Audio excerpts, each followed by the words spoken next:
calculate the horizontal gradient k or the rate of change of gravity with north-south component of distance. So basically, we see that in survey how our gravity is varying in the north-south direction.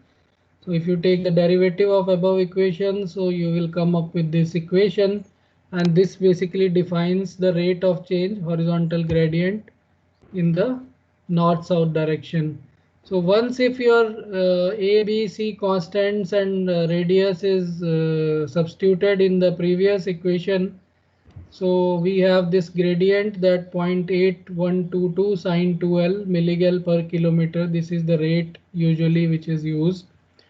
So latitude correction then comes like this, that this will be this much into the station distance in north of the grid origin. So whenever you put the data in the software, so your grid origin is there. So from grid origin, what is your station's distance, that will define your ys, and accordingly your this latitude correction is implemented in the softwares. So this is the way your latitude correction is usually worked out. If you are working on a very big large scale problems like complete continental problems, like if you are working on complete Indian data set, Indian gravity data set, so your latitude will vary a lot from I think 25 to 30, like Himalaya is covered like that. So if you so much latitude variation you are seeing, so basically you then have to implement this correction in a serious mode. If in case you are working in a very small area, like you are working in Roorkee, you are working in Haridwar nearby region, so these values will be very small, that can be ignored also. So now the next question which comes up is whether in which case it is subtracted and in which case it is added. So can someone guess how it goes?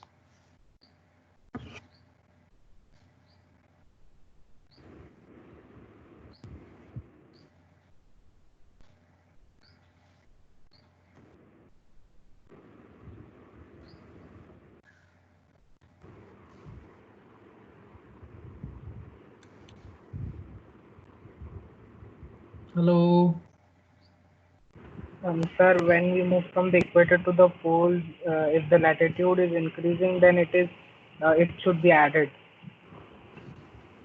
From equator to pole it should be added. उल्टा होगा ना? From 0 to 45 degree? It is usually from the equator to the 45 degree north or south. It is usually subtracted when you move towards the north. क्योंकि उधर आपका gravity increase होगा ना, तो compensate that you have to subtract that. Okay, sir, we have to remove the effects of the you have to latitude. remove, है ना? So similarly it is worked in the southern region also. So that's the way it goes. And the next thing is your correction, free air correction, that this slide we have seen earlier, that okay, this is your gravity, observed gravity effect, which is a combination of this, your reference ellipsoid, your elevation above sea level, then Boolean terrain effect due to masses, then your tidal effect, Eötvös effect, isostatic, and geology. So there is a very good example on a synthetic case which is quite realistic, and the real conditions also goes like this in the Blackley's book, and the figure goes like this. So can someone relate this figure with this equation?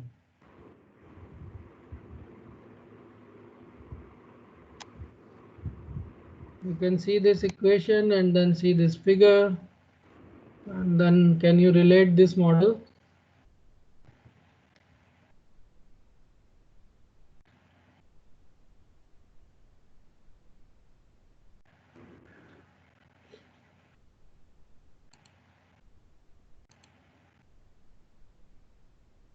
चलो randomly बोलते हैं, मोहित, कपिल. मोहित,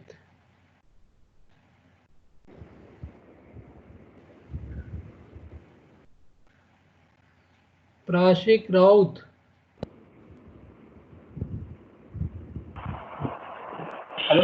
hello yes, who is there? Sir Prashik हाँ प्रशिक हाँ प्रशिक बोलिए। Sir no idea sir no idea. No idea Okay, then who else can say something?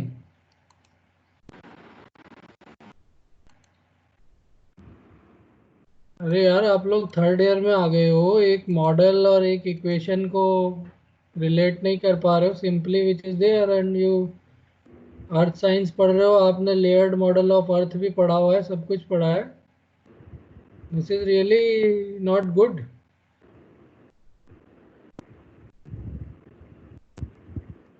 अगर आप एक model ही नहीं समझ पा रहे हो थर्ड ईयर तक आने तक, तो फटाफट रिलेट करना चाहिए इस मॉडल में क्या चीज़ क्या है। ये depth, what is the depth of first interface?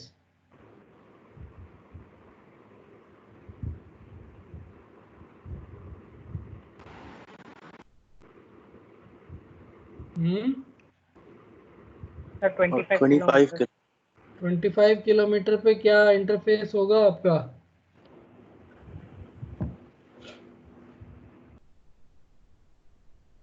Hmm 25 kilometre depth पे अर्थ में क्या आ सकता है? सर मोह डिसकंटिन्यूटी। मोह discontinuity, this would be your मोह डिसकंटिन्यूटी। दिस, ऐसा एलिवेटेड चीज क्या हो सकती है आपकी? इट इज अराउंड 5 किलोमीटर रफली elevated. mountain mountain, it will B mountain. ये ऐसे sir, नीचे क्या हो सकता है? isostatic compensation sir. Isostatic compensation. And what could be this box? This could be any source. Okay, Yes. this is basically, here it is taken any source of interest like mineral deposit or anything, it could be there which is our interest. तो इसमें density कितनी होगी top layer की, crystal layer की? What is the average density? 2.3 sir 2.25 to 2.5 ग्राम पर centimetre पे average. Average इतना तो नहीं होता। आपने अभी सर टॉप, प्रैक्टिकल कर लिया सबने? हाँ सर टॉप लेयर वाला तो इतना ही था, 2.25 के अराउंड था उसका। नहीं, क्रस्ट का कितना होता है एवरेज डेंसिटी? सर 2.7 sir 2.3 थोड़ा गैस मत मारो, give me a reasonable answer. How you are saying 2.3 या how you are saying 2.7?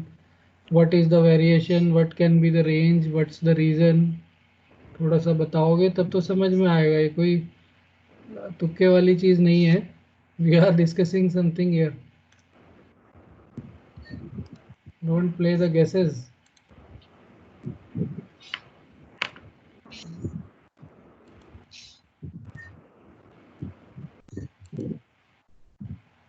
So your crustal layer, आपका 2.67 वैल्यू आपने अभी तक नहीं पढ़ा है? डेंसिटी क्रस्ट की कितनी होती है? 2.67 ग्राम पर CC is the average density of the crust. Okay, and जो आप अभिषेक अभी बता रहे थे, what you were saying 2.25? Sir वो मैं बोल रहा था। अच्छा sir, that is for your sedimentary rocks. हाँ सर टॉप लेयर जो होता है अर्थ के क्रस्ट का। हाँ, तो क्रस्ट का टॉप लेयर नीचे नहीं, जाके, we are speaking of complete crust here. Okay sir. तो आपकी क्रस्ट में, क्रस्ट के कितने पार्ट होते हैं?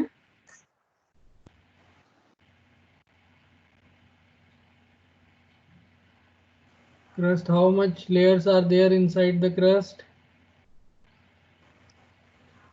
भैया गेट वेट की तैयारी कर रहे हो, ऐसे बेसिक क्वेश्चन ही नहीं बताओगे तो कैसे चलेगा? Sir, I think three. 3 layers. What are the layers? What's the name? Sir, upper crust, lower crust, and the lithosphere. ये तो क्रस्ट का कोई वो क्लासिफिकेशन नहीं हुआ कि लिथोस्फीयर कैसे ले आए आप? क्रस्ट बोल रहे हो तो lithosphere includes crust So I plus mean upper the upper layer and there is a layer between corner discontinuity and the uppermost layer and beneath corner discontinuity.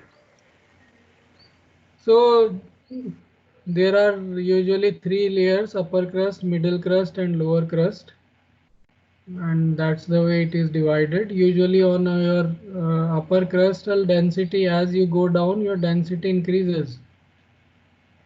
तो जब आप mantle के पास आते जाते हो towards moho, so your density will be around 2.7, 2.8, 2.9, and once it is above 3, so it is said that you are in the mantle material. तो भैया थोड़ा सा पढ़िए आप लोग. I think there is need of your tests. So these are some standard average values of the crust: 2670 or 2.67 gram per cc and 3.070 or 3.1 gram per cc, and that's the way it is usually represented in the models. So I will suggest कि go through this page numbers of the Blackley book which explains this I example. have a doubt. हाँ बोलिए. यहाँ पे मतलब हम लोग मान रहे हैं कि यहाँ पे 25 किलोमीटर ठीक है क्रस्ट तक यहाँ पे, है ना? हाँ मतलब जहाँ पे आइसोस्टेटिक कंपनसेशन है तो वहाँ पे सिर्फ 25 किलोमीटर का थिकनेस है क्रस्ट का. ओके. हाँ बोलो. तो मतलब तो यूजुअली मतलब इतना ही रहता है कि 25 किलोमीटर ही रहता है कि यूजुअली तो 30-40 किलोमीटर थिक रहता है ना क्रस्ट? हाँ तो 25 किलोमीटर हम लोग एस्टिमेट जो ले रहे हैं that is in the planar area where elevation is 0. अच्छा तो आपका एलिवेशन 0 कहाँ पर होगा? सर, सी लेवल पे. सी लेवल के पास में होगा कहीं पे. तो हाँ. आप फिर वहाँ पर मार्जिन पे आ जाओगे ना लगभग. अच्छा तो सर ये सिर्फ मतलब ओशन बेसिकली कंटिनेंटल मार्जिन पे. तो ओशन में क्रिस्टल डेप्थ कितनी होती है? मतलब एग्जैक्ट डेप्थ याद नहीं है सर मुझे. लगभग 70 8-10. kilometer. 70 नहीं यार, कम होती है भाई. पढ़ो भाई. कॉन्टिनेंट ज़्यादा थिक होता है और आपका ओशनिक क्रस्ट थिन होती है. ओशनिक क्रस्ट की और कम होती है, 10 किलोमीटर, 12 किलोमीटर, 15 किलोमीटर. तो इसलिए यहाँ पर एक बीच की वैल्यू ली गई है 25 kilometre in this zone, and then very high kilometers around your 55 kilometer just below the mountain. It's just a representative model, but values are quite realistic. अच्छा तो values ऐसी नहीं है कि गलत values हैं. I think values are really meaningful values. ठीक है. तो अब मुझे ये बताओ कि इसकी anomaly कैसी होगी? Observed gravity. माउंटेन रेंज में ऑब्जर्व्ड ग्रेविटी कैसे होती है? आइसोस्टेसी में कैसे ग्रेविटी का एनोमली आता है?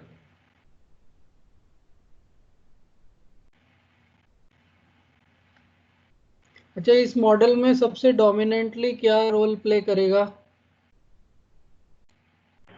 सर नहीं, क्या क्वेश्चन है सर, मुझे नहीं समझ में आया. What thing in this model will play a dominant role in the anomaly? Sir जो ये माउंटेन का रूट है सर, वही एक्स्ट्रा मास, वही ज़्यादा डोमिनेंट होगा ना. जो माउंटेन का रूट है, तो रूट को हम क्या कंसीडर करते हैं? Low density. हाँ, लो डेंसिटी होगा एज कम्पेयर. अगर वहाँ मेंटल होता तो वो ज़्यादा डेंसिटी का होता, तो यहाँ पे नेगेटिव ग्रेविटी एनोमली आनी चाहिए. नेगेटिव ग्रेविटी एनोमली आनी चाहिए, correct. So dominantly your gravity anomaly looks like this. ठीक है. And the main dominant factor for this is your root effect. ठीक. तो अभी हमने ये इक्वेशन जो देखी या ये जो फिगर देखा, बेसिकली इस इक्वेशन में हमने एक ये इफेक्ट देखा रेफरेंस इलिप्सॉइड का इफेक्ट है इसमें. It has a elevation above sea level. Okay, masses are there. There are masses which has this effect. Tide itovos इसमें नहीं है.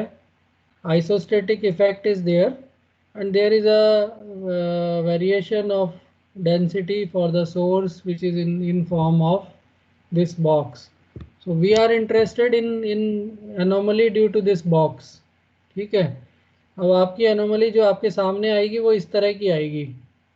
So that's the purpose of these corrections, to remove other effects. So that's the one of the thing. Now this is the next level of processing when you remove the theoretical gravity. तो जब आप theoretical gravity remove कर रहे हो तो now can someone comment on this figure कि क्या हो रहा है?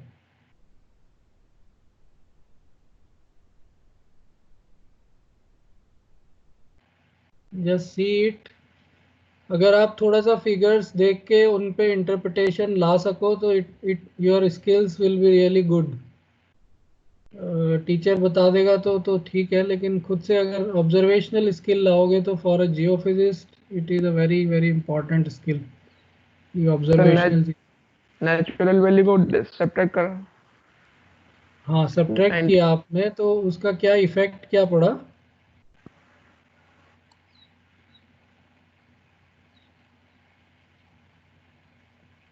सर वो एक्सिस चेंज हो गया ना सर, 0 से शुरू हो रहा है वो. Very good. 980,000 से नहीं शुरू हो रहा, क्योंकि हम लोग को सिर्फ चेंज इन ग्रेविटी देखना है, हम लोग को उसके वैल्यू से फर्क नहीं पड़ता उतना. ठीक है. फर्स्ट थिंग इज कि आपका जहाँ पे लगभग यूनिफॉर्म अर्थ स्ट्रक्चर है वहाँ पे आपकी जीरो एनोमली आ रही है. ठीक है. हाँ. And then in the model what is the difference? Sir model में जो ओरिजिनल लेयर्स थे, मतलब जो अगर वो एलिप्सॉइड होता तो जो लेयर्स होते वो हटा दिए हमने, वो हटा दिए. ग्रेविटी माइनस कर दिया हमने. Very good, very good. So basically now you are having the density contrast with related to the reference ellipsoid only. It means you have removed the effect. तो जब आप effect remove करोगे तो आपके पास सिर्फ bodies होंगी with density contrast. The other places density is of nil value. तो ये इफेक्ट पड़ेगा. तो अगर आप यहाँ पर 2.67 का डेंसिटी माइनस करोगे तो इट विल बी लाइक, यहाँ तो ऊपर कोई लेयर नहीं है तो ये सेम 2670 रहेगा. This box is one thing is above तो वो वैसे ही रहेगी. डाउन जो लेयर में है उसमें डेंसिटी कॉन्ट्रास्ट आ जाएगा. Similarly of this route we have a density contrast of -400. our model will be represented in this way. The large negative anomaly is caused primarily by increasing distance between the gravimeter and the reference ellipsoid as the profile rises over the topographic edifice. तो ये जो आपको negative anomaly अभी दिखाई दे रही है, this is because your free air effect. तो आपका जब ग्रेविमीटर यहाँ से ऊपर ऊपर चढ़ते हैं, हम रीडिंग लेते हैं, तो because of this large things, basically large anomaly, negative anomaly is there. So to compensate that, we have seen in the past that this is the formula, free air correction. This we have discussed that free air correction is sometimes refers to as moving observation point to sea level, but this description is misleading. More accurately, the free air correction adjusts measured gravity for one factor not accounted for by reference ellipsoid. The elevation of gravity measurements above the reference ellipsoid. Although the free air correction accounts for the elevation of observation point, the observation point still remains fixed in space with respect to its causative masses.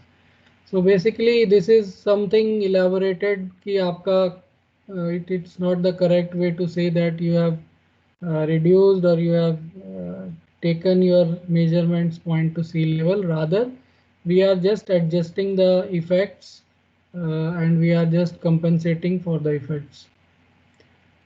So when you do this free air correction, so then your free air anomaly will be there. So this was the last figure we were discussing, and after putting or after correcting for free air anomaly, basically this type of anomaly is your free air anomaly. So one of the observation here is free air anomaly is strongly influenced by the terrain or the topography. So you can see the effect of topography and you can see the effect of free air anomaly. Is it clear? Yes, sir. Yes, sir. तो basically इसमें अब ये आपको लग रहा है कि अगर इन केस हम अगर फ्री एयर एनोमली को इंटरप्रेट करें या मॉडल करें, specially in the case of continents, क्योंकि आपका ओशन में तो एलिवेशन इफेक्ट नहीं आते हैं आपके जब आप मेजर करते हो, because you are on the same level in the shape. तो free air anomaly in case of continents basically will give you the topographic effect only. तो उसमें कुछ सोर्स के बारे में आपको खास पता चलेगा नहीं. You will mostly see the topographic effects. So that's why it is necessary, always necessary to interpret the Bouguer gravity anomaly. कई बार ये चीज़ पूछी जाती है कि आप फ्री एयर एनोमली क्यों नहीं इंटरप्रेट करते हो. So the reason behind that is that your it dominantly take the effect of topography. तो हमें टोपोग्राफी का इफेक्ट थोड़ी देखना है कि टोपोग्राफी का मास का क्या है. That is a uniform effects. और अगर किसी का स्पेसिफिक रिसर्च बेस्ड टारगेट है कि नहीं हमें टोपोग्राफिकल इफेक्ट देखने हैं तो अलग बात है. अदरवाइज आपका topographic effect is not useful for us. Then in that case, most of the time your Bouguer gravity anomaly is the main anomaly we use for our modeling and interpretation purpose. So with this thing, ignoring tidal and Eötvös corrections, the simple Bouguer anomaly is given by this formula. जब हम बाकी correction लगा देंगे तो simple Bouguer anomaly कहते हैं इसको. Complete basically इसमें आप जो है एक स्लैब का इफेक्ट भी हटा देते हो, as we have discussed in your Bouguer correction. जब इसमें टेरेन करेक्शन और लगाया जाता है तो then it is known as complete Bouguer anomaly. Without terrain correction it is known as simple Bouguer anomaly. These terms are very much used in different reports, in different literature. So if someone is saying simple Bouguer anomaly, immediately you have to keep it in mind कि इसने terrain effect इसमें नहीं हटाया है अभी तक. So for gravity measurements over water like ocean regions, the Bouguer correction amounts to replacing the water with a slab of density 2670 and thickness equal to bathymetric depth, and sign of equation is opposite.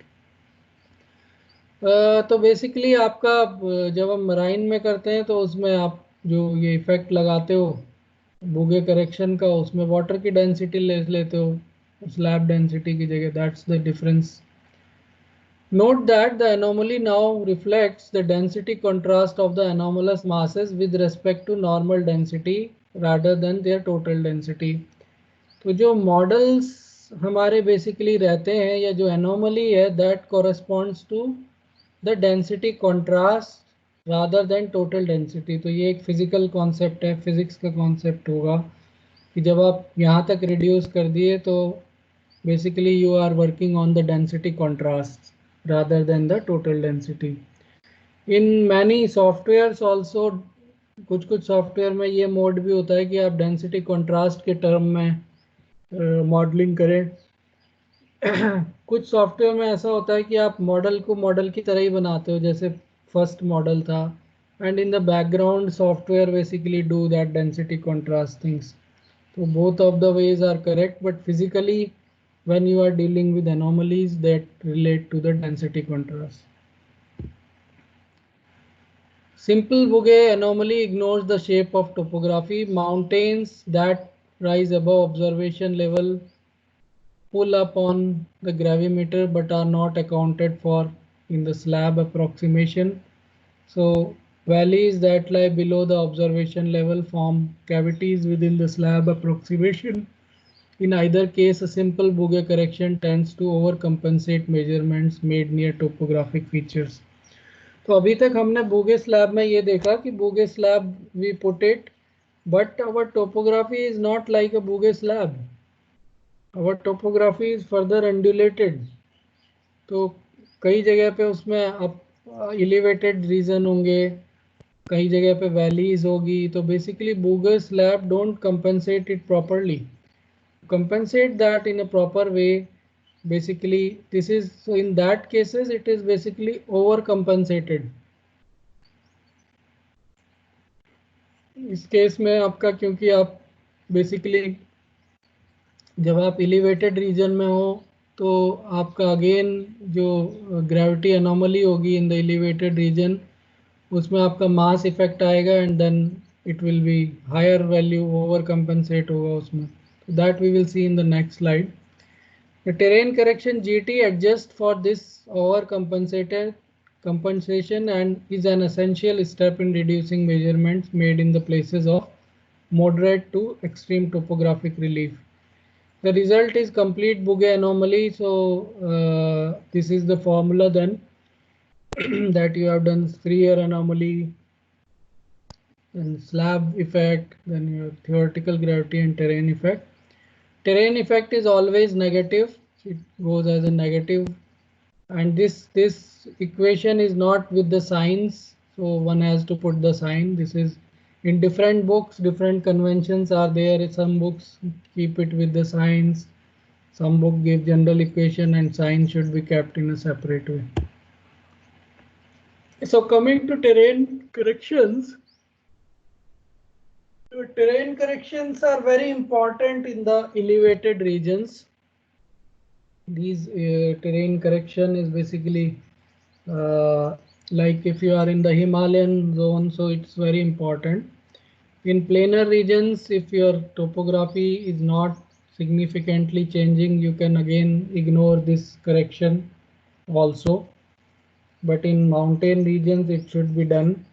It needs a good computation power, because when terrain correction is implemented in the algorithm form, you need a bigger range topographic grids, and to handle that needs a lot of computation power. अगर आप बहुत अच्छी topographic grid भी use करते हैं तो उसके terrain effects calculate करने में 2-3 दिन लग जाता है अगर आप बहुत अच्छा grid resolution का यूज़ करें, like 1 kilometer by 1 kilometer. And if you are working on a bigger zone like 200-300 kilometer zone, तो उसको डेटा को बनाने में, पूरा ग्रिड प्रोसेस करने में 2-3 दिन आराम से लगता है. So it's computationally challenging, and that's why many years back, मतलब 10-15 साल पहले तक जो भी इवन हिमालय में भी जो स्टडीज हुई हैं, usually that are without terrain correction, क्योंकि उस time we don't have that much computational efficient computers and softwares. तो कुछ correction लगाया गया है, but that's on a very simple assumptions. But nowadays, for last around 10 years or so, there are good computer available, so you can basically generate that grids and calculate the terrain correction. So like this is the Bouguer correction is somewhat crude. It's infinite slab. Someone takes Bouguer slab for gravity station at B. तो अगर कोई station आपका B पर है तो इस valley के कारण बेसिकली यहाँ पे देखिए हमने एक्स्ट्रा मास लगा दिया है. तो we have put extra mass in this Bouguer slab. So this dotted lines represent the Bouguer slab which we have assumed and we have compensated in the Bouguer correction. लेकिन अगर आपकी रियल टोपोग्राफी इस तरह की है तो in this x zone you are having over compensation due to this extra mass you have taken. And in this Y zone basically आपका जो इफेक्ट एडिशनल इफेक्ट आएगा, again it will reduce the gravity anomaly at B. B is the observation point and it is showing that what will be the effect of the valley as well as elevated region on the B measurement. तो दोनों cases में आपका जो effect आएगा that will be the reducing effect. तो basically correction आपका दोनों cases में सेम होगा. For X, over correction as no mass exists, Bouguer slab effect subtracted. To compensate that, add a small amount.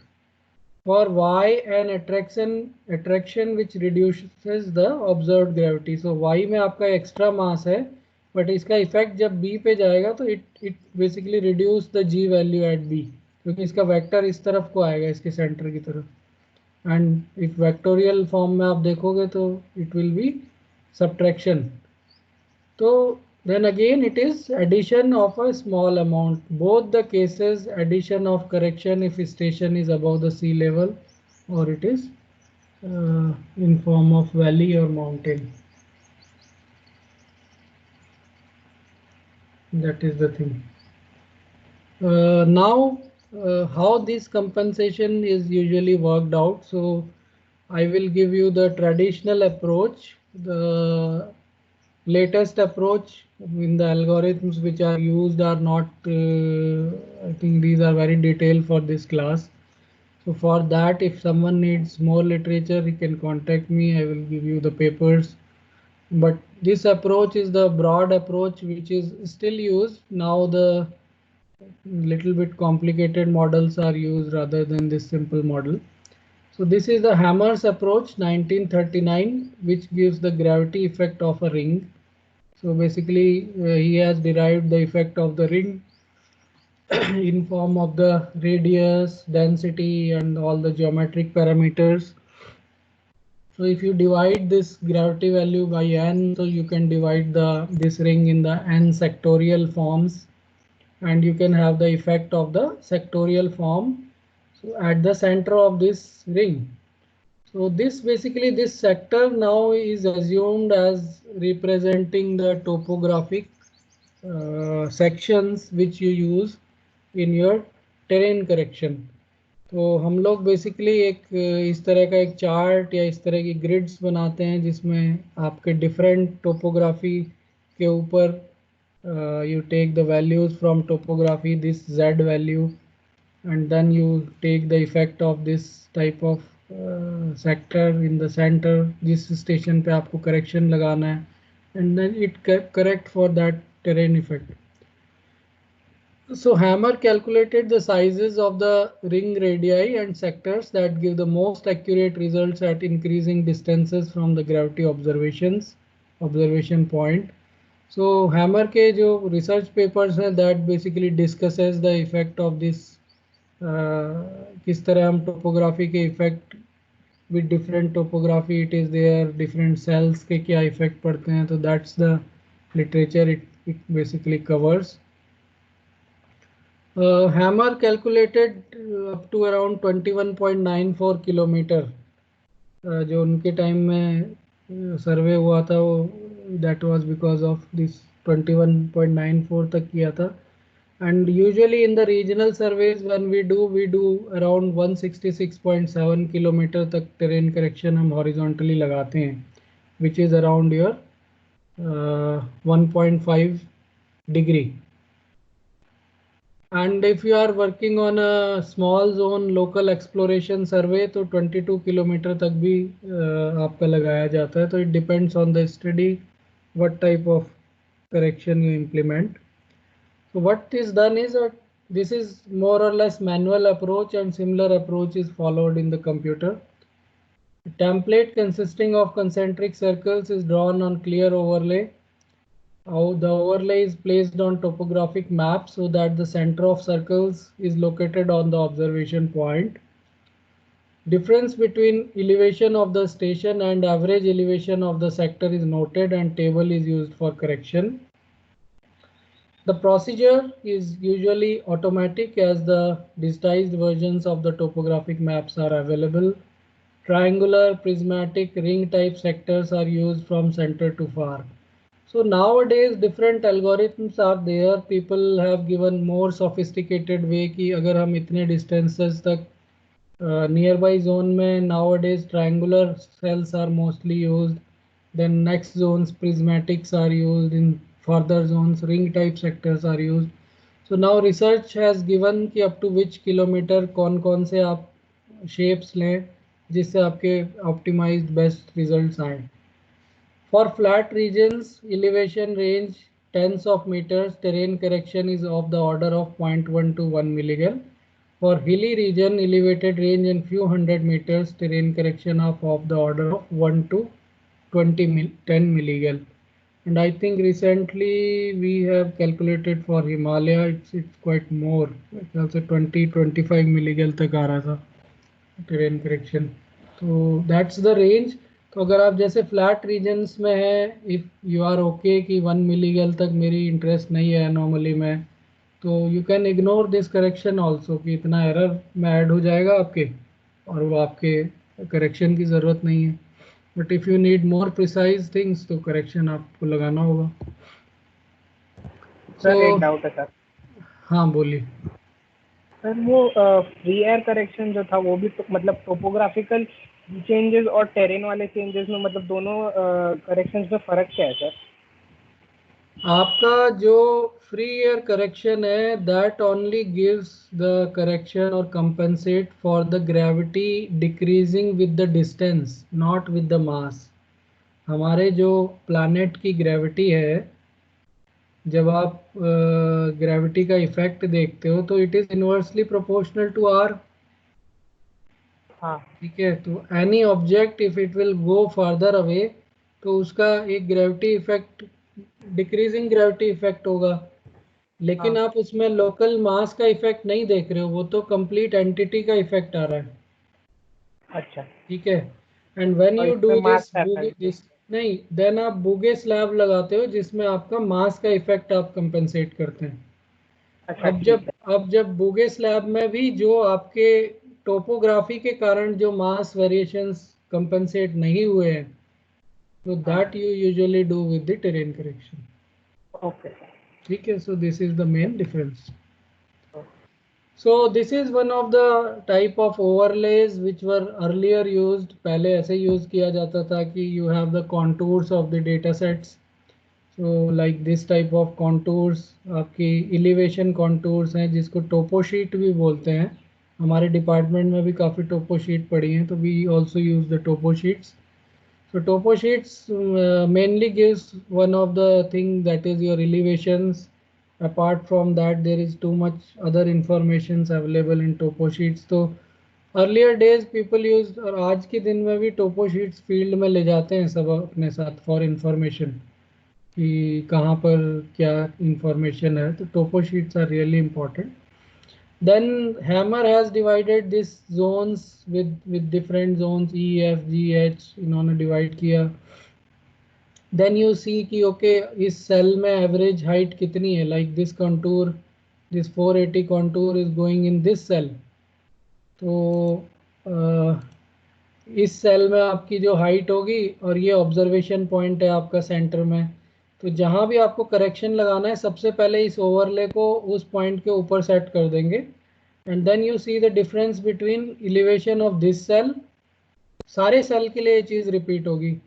तो यहाँ पे जैसे 480 का कॉन्टूर जा रहा है तो आप यहाँ देखेंगे 480 minus the elevation of this observation point. And then there are hammer charts available. Hammer की टेबल है कि ई जोन में अगर इतना एलिवेशन हो तो उसका क्या इफेक्ट पड़ेगा, एफ जोन में इतना हो तो उसका क्या इफेक्ट पड़ेगा. तो that are the functions nowadays in computer, that are in form of functions.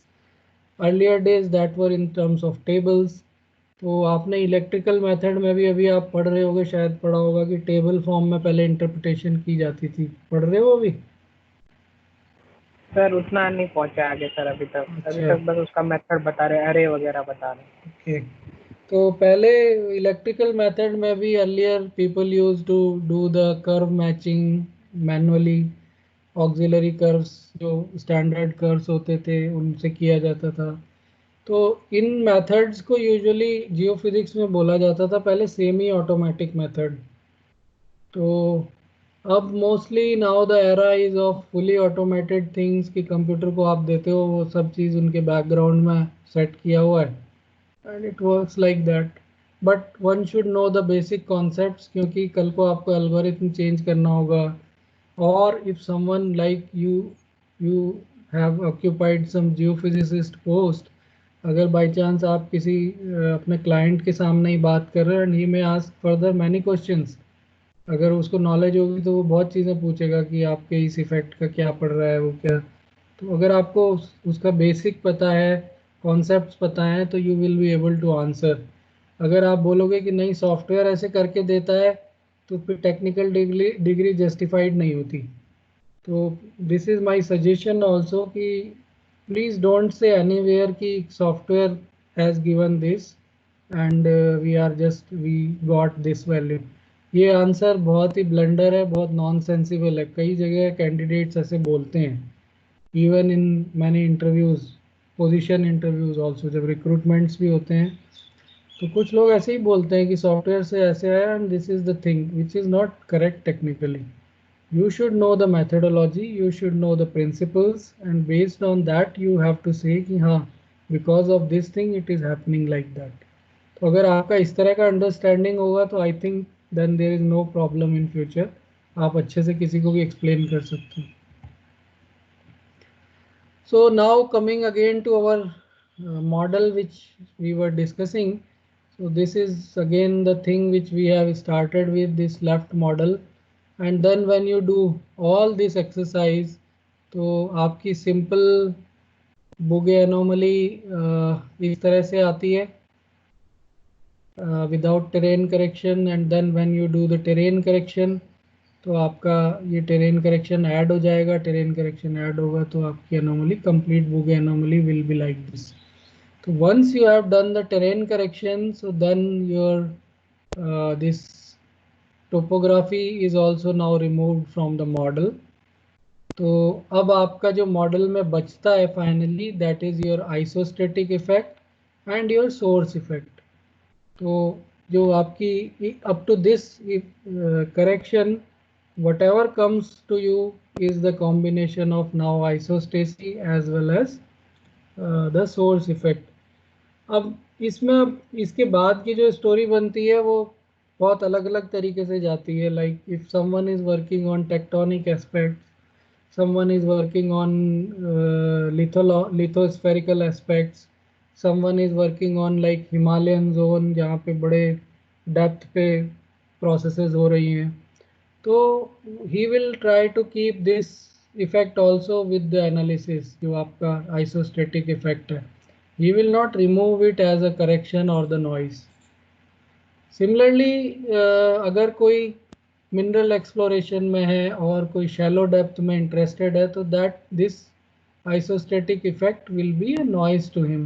तो इसको फिर हटाया जाता है। That processes we will discuss in future by the regional effects we remove, by isostatic analysis we can remove, by modelling approaches we can remove. So that's the way it is done, and then the anomaly which comes is known as residual anomaly.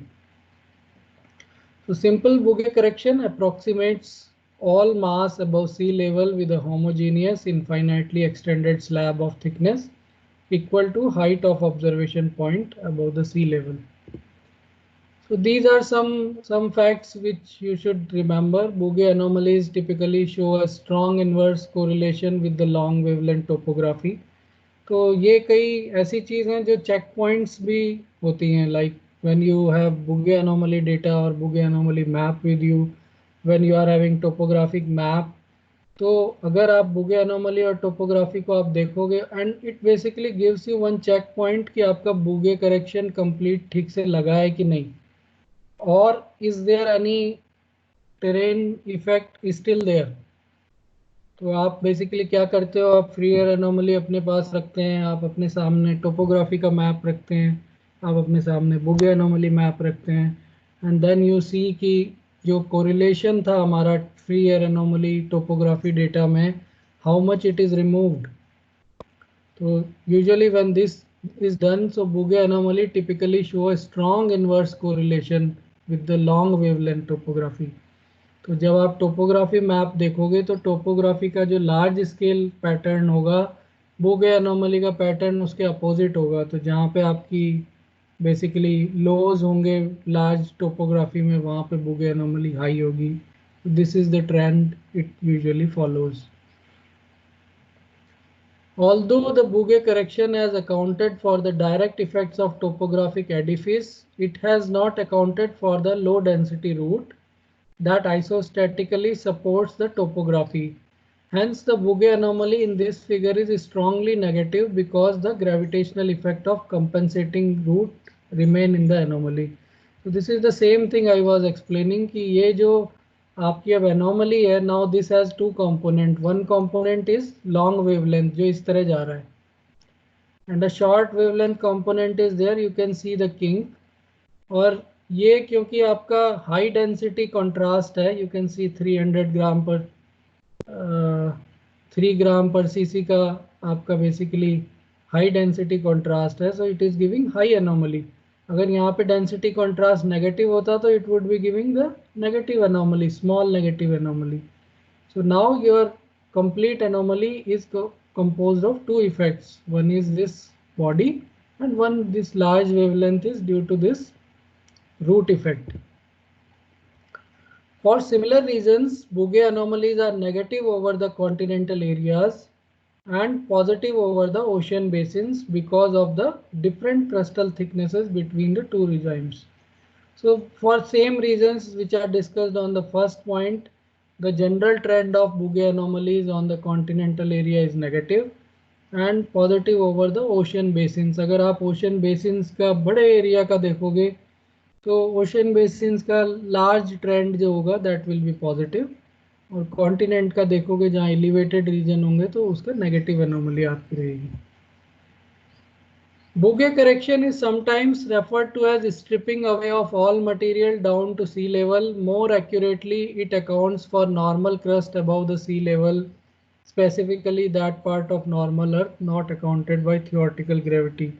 Again the same question or same thing I am repeating कि कुछ books में इस तरह explain किया जाता है कि ये basically this I am giving to all my students क्योंकि this trend is still going on especially in India. If I go for any interview somewhere and मैं पूछता हूँ किसी से तो लोगों के कॉन्सेप्ट्स अभी भी वही पुराने कॉन्सेप्ट ही हैं. People still speak of this way कि Bouguer करेक्शन लगाया तो आपका वहाँ से डेटम में उसको ले आए, मेजरमेंट्स को रिड्यूस टू द डेटम और द मीन सी लेवल. तो वो टर्म थोड़ी सी रिस्की है इन करंट एडवांस टर्म्स. तो इंटरनेशनल लेवल में this is not correct and there is also chances other effects is also there कि अगर आप कहीं पे ये वाली जो मैं डेफिनेशन क्लियरली बता रहा हूँ अगर आप ये बोलो तो हो सकता है कोई ओल्ड पर्सन कोई सीनियर पर्सन में भी सरप्राइज कि ये गलत है, ये वो बुक्स फॉलो करता हो. तो the thing is you should make yourself clear कि कॉन्सेप्ट क्लियर ये है and there are references proper scientific literature for this discussion.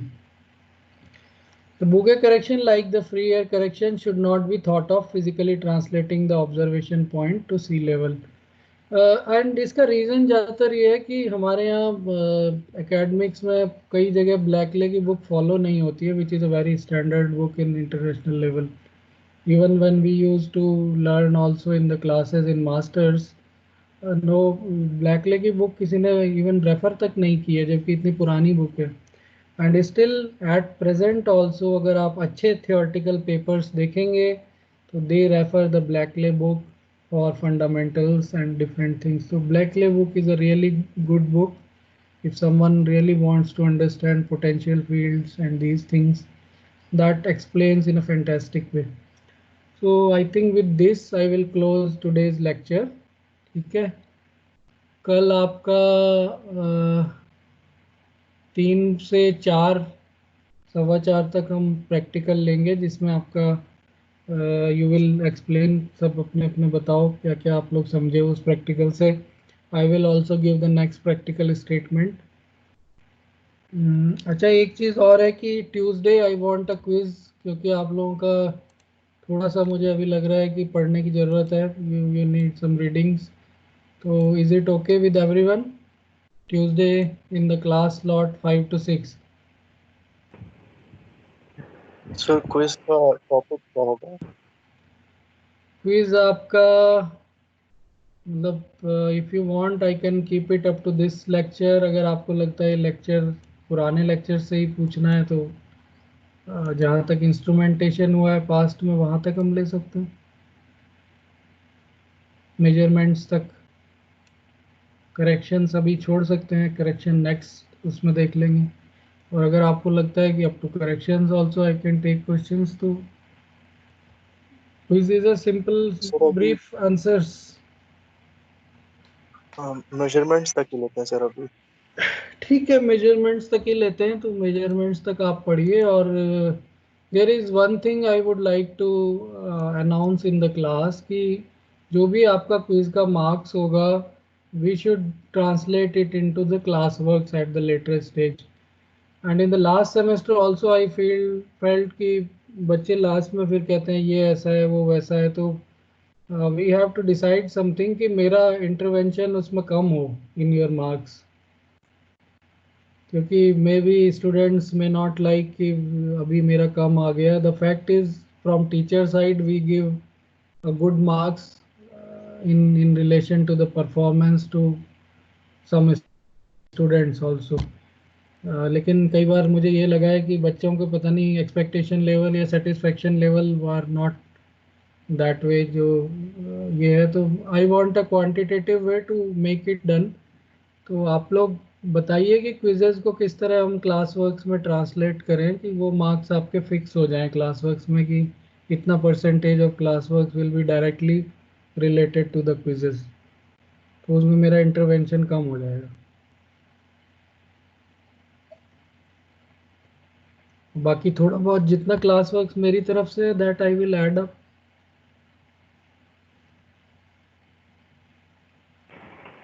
ठीक है, तो डिस्कस करके एक बार बता सकते हैं ना।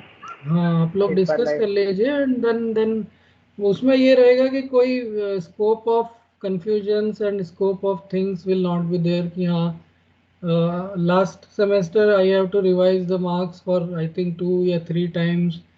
कोई कुछ बोल रहा है, कोई कुछ बोल रहा है, and then it becomes really complicated to me. और इस तरह से मार्किंग नहीं होना चाहिए, that's not the correct way. अगर आपको लगता है कि सर 5 क्विज इतनी जितनी क्विज की है उसमें से एक क्विज मिनिमम वाली हटा दी जाए, बाकी मार्क्स कंसिडर किए जाए, तो I am okay with that also. Like if someone has performed bad in some quiz, तो उसको हम उतना हटा के एक मार्क्स हटा के उसको बाकी को कंसिडर करेंगे, so that it should be favourable to all students also. ऐसा भी ना हो कि किसी ने किसी क्विज में बहुत ख़राब परफॉर्म किया है तो उसका पूरे मार्क्स डिस्टर्ब हो। We should come up with some model जो कि सबको ठीक लगे, और we will follow that thing.